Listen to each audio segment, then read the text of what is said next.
Hello， 大家好，我是 Kimi。今天我来跟大家分享成人 ADHD， 也就是成人多动症。可能很多朋友都听过小儿多动症，但是可能大家不知道，成人 ADHD 的确诊率在过去15到20年呈显著的上升趋势，增速远超儿童。尤其是在20年疫情之后，这个加速更加明显。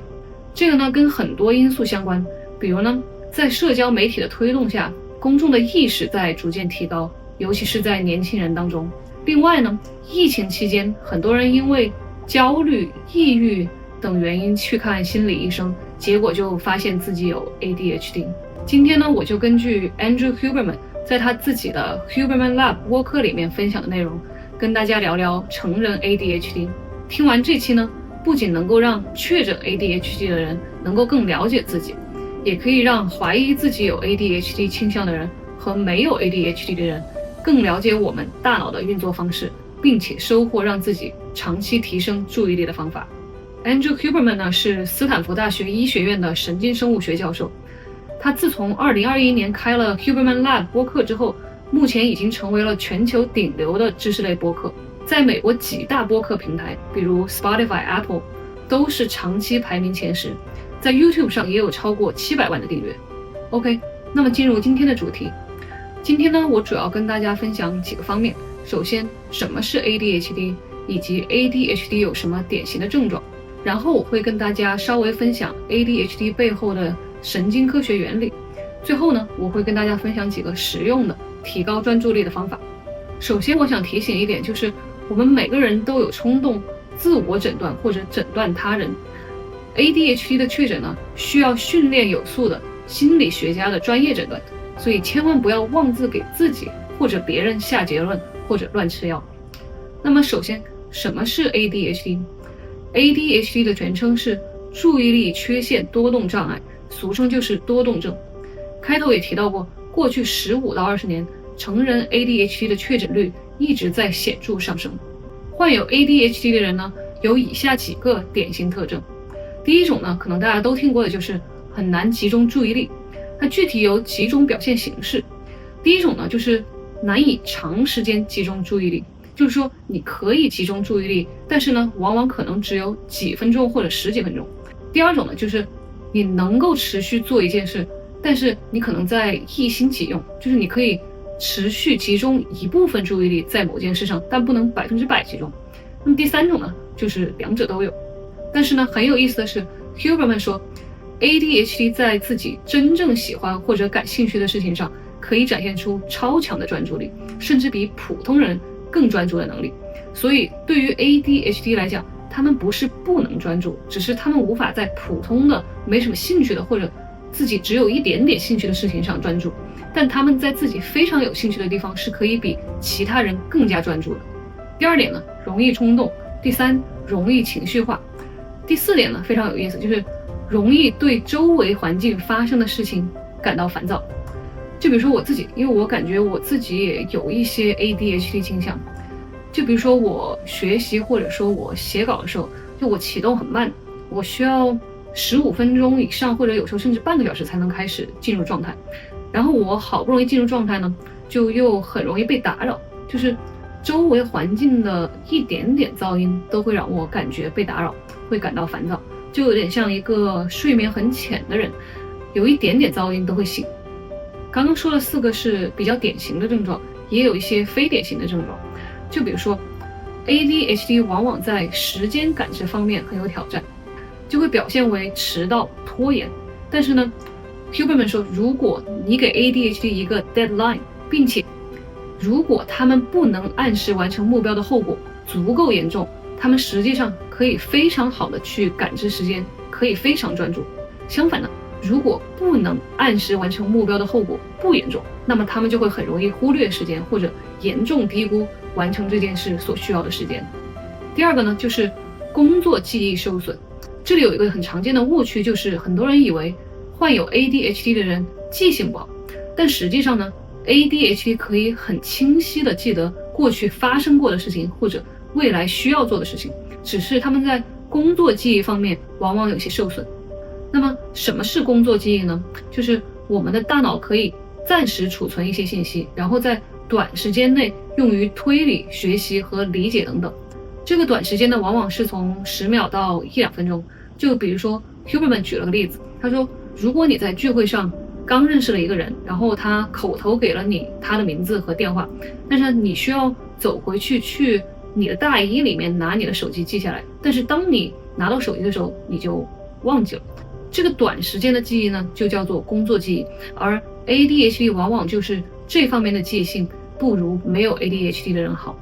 当然，每个人的症状和程度都是不同的，其中可能对生活影响最大的一点就是 ADHD 对于他们不感兴趣、觉得枯燥乏味的事情会非常吃力。相比起来，普通人可能会觉得无聊，但是依然能够正常完成。但是刚刚也提到过， ADHD 可以对自己非常感兴趣，让他们感到兴奋的事情有超乎常人的专注度。为什么呢？ Huberman 说，从神经生物学的角度来讲，是因为让我们喜欢的事情会刺激我们的大脑产生多巴胺，而多巴胺能让注意力高度集中。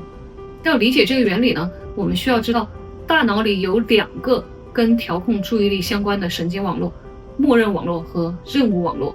默认网络呢，通常是在大脑不需要执行外部任务，或者说就是休息的时候最活跃。这个最早呢，是大概在20多年前，科学家通过核磁共振影像研究发现的。就比如说我们在走神、做白日梦或者自我反思、回忆过去、想象未来的时候，我们的默认网络就会很活跃。而任务网络呢，也叫注意力网络，顾名思义，就是在我们需要集中注意力时，它很活跃。就比如说学习、工作的时候，在正常情况下呢，这2个网络应该成一个负相关，也就是说，一个活跃的时候，另一个就会比较安静。就比如说，当我们需要集中注意力工作的时候，任务网络活跃，默认网络相对静止，这样才不会走神、做白日梦。但是呢，他们发现，在患有 ADHD 的人当中，这2个网络的活跃程度往往呈正相关，就是说，一个活跃的时候，另一个也会跟着活跃。那比如说，当我们需要专注学习、工作的时候，本来应该只有任务网络活跃，但这个时候默认网络也在活跃，这样就会很容易走神，就会表现为缺乏注意力。Huberman 说，根据最新的脑成像研究，他们发现，当一个人 ADHD 治愈了，或者说有些小儿多动症长大之后自然好了，他们脑中的这2个网络通常也会回到负相关的状态。那么是谁在指挥这2个网络呢？就是多巴胺。对于 ADHD 来说，是多巴胺的指挥系统出了问题。什么问题呢？科学界有一个低多巴胺假设，就是说，当多巴胺水平过低时，控制注意力的这些神经网络中的神经元就会过度活跃。研究发现， ADHD 人群通常会更容易使用娱乐性药物，或者说非药物的刺激物质。通俗来讲，就是一些提神的兴奋剂，比如说咖啡因、香烟等等。这些物质呢，都有一个共同特征，就是可以增加大脑管理注意力区域的多巴胺水平。对于无法接触这些物质的儿童来讲，他们会表现为喜欢吃糖和甜食，而糖分也可以诱导多巴胺的分泌。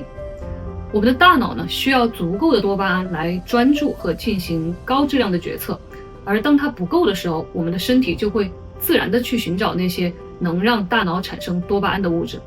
现在美国市场上正规的治疗 ADHD 的药物，比如主流的 Ritalin 和 Adderall， 都是用于增加大脑管理注意力区域的多巴胺水平，也就是之前提到过的协调默认网络和任务网络的大脑区域。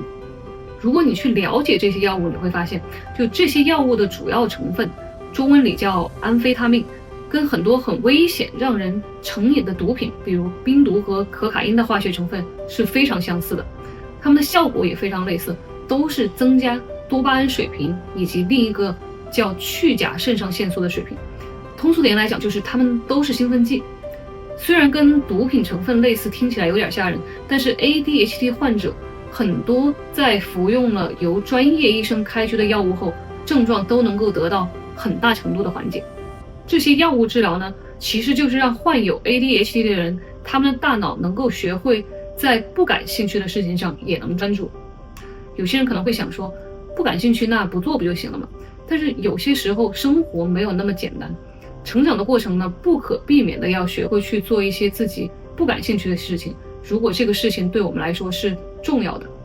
那么如何提高专注力呢？ Huberman 介绍了一种方法，说可以让你仅仅在一次训练后，理论上就可以永久提高你的专注力。在介绍具体的方法之前呢，我们先了解一下这个方法的原理。学术界呢有一个概念叫做 attentional blinks， 注意力顺脱，字面意思呢就是注意力眨眼。什么意思呢？就是比如果叫你在一堆拼图中找一朵红色的玫瑰，然后这些拼图中呢还有其他的植物和花以及各种各样颜色的玫瑰，然后呢你就会开始进行视觉搜索。当你找到第一朵红色玫瑰的瞬间，你的神经系统就会小小的庆祝一下，它会释放一些化学物质让你感到开心，就是那种终于找到了那种心情。然后在那个瞬间呢，你的注意力会有小小的暂停，大概是200到500毫秒。非常有意思的现象是，经过实验，研究者发现在那个瞬间，如果那个红色玫瑰旁边还有第二朵红色玫瑰，你是看不见的。也就是说，你的注意力在那一瞬间眨眼了，暂停了，所以你看不见。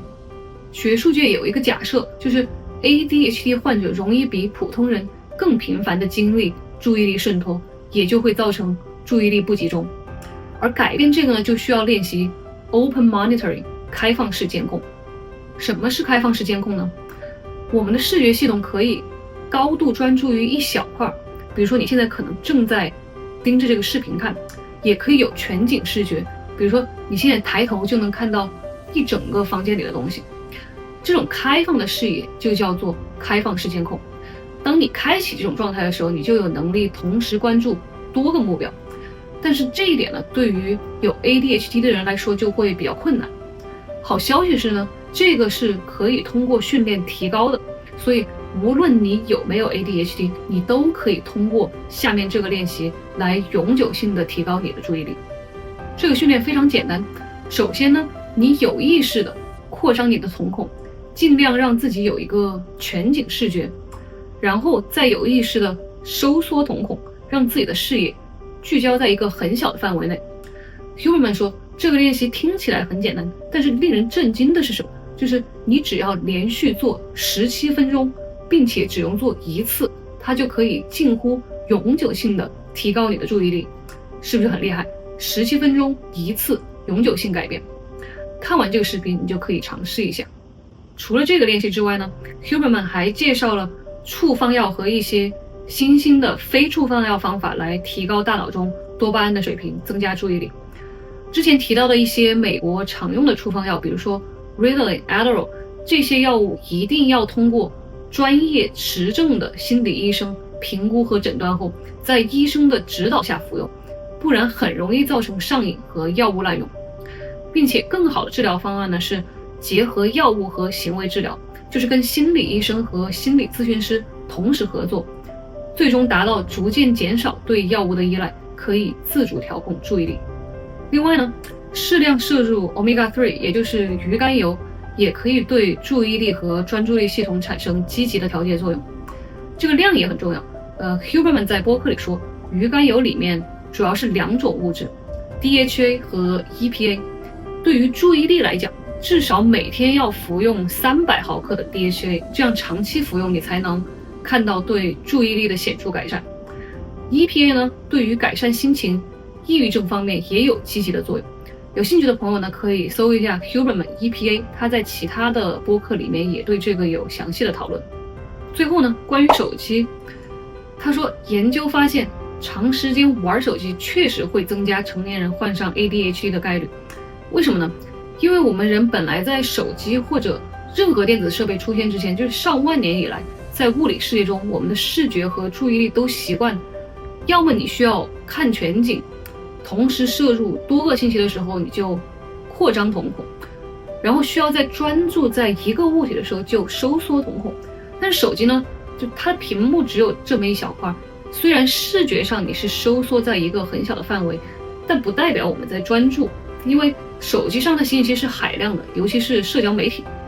我们的大脑和视觉是不习惯在一个收缩的范围内同时处理海量的信息的。虽然我们物理世界当中也有海量的信息，但是我们的大脑在上万年里都是在需要摄取多个信息的时候扩张瞳孔，而现在我们相当于是强行让大脑在瞳孔收缩在一小块屏幕的时候去摄取海量信息，这是非常违反我们的天性的。长时间这样呢，就容易让人产生注意力缺陷。所以我们经常长时间玩手机，实际上是在主动诱发 ADHD。 他建议呢，成年人最好每天控制玩手机的时间在2小时以内，青少年则在1小时以内，这样才能至少让你维持你目前的专注度水平。当然，如果你是很专注的用手机在比如说写作、处理工作，那么这个就不在玩手机的范畴。 OK， 今天的分享就到这里，今后我还会分享更多 Huberman Lab 里面我觉得对我个人成长很有帮助，并且我觉得也能够帮助到你们的内容。如果你对这个感兴趣，欢迎你订阅我的频道，也请你帮我点赞转发，谢谢你的支持，我们下期再见。